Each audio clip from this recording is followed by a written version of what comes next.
Okay, we're back to talk about the details of our research and prototype phase for the habit board. And what we needed to do was, first of all, get our transmitters talking to each other. We have to be able to transmit information wirelessly. And so what we did was we hooked up our Arduino Nanos to these RF communications chips, but we found that we weren't able to get them to communicate. And so we tried a bunch of different things. Finally, we decided to break the problem down to more simple things that we had understood better. So we moved it over to the Uno. So we created this Uno test circuit here with the RF communications chip there. And what we realized pretty quickly was we were powering the RF chip separately instead of powering it from the Nano itself, because once we powered it from the Uno, everything just worked. So we quickly switched to that. We powered it up with the Nano instead of a separate power circuit, and bam, it just started working. We got it working such that we could be in the basement and wirelessly communicate signals back up to the second floor of the house. So we knew that that was all set up and going.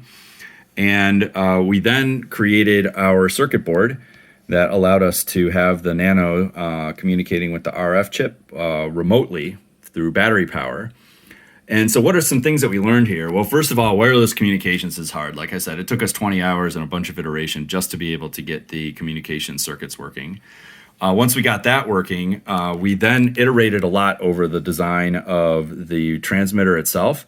We could have come up with requirements to start out with, but instead we just kind of started building.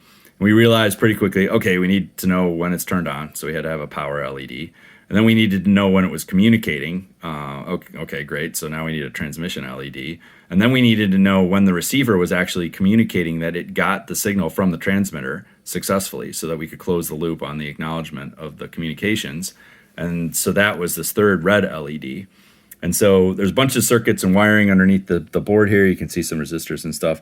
We'll show you some pictures at the end of the video of what it took to get that circuit created. But we could have done that a bit faster.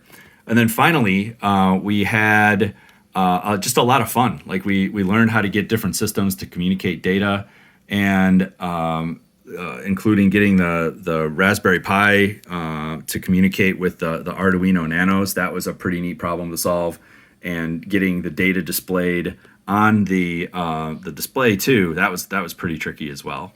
So it was a lot of fun. We learned an amazing amount of stuff here. We put over 80 hours into the research development, and now we're on to the final build.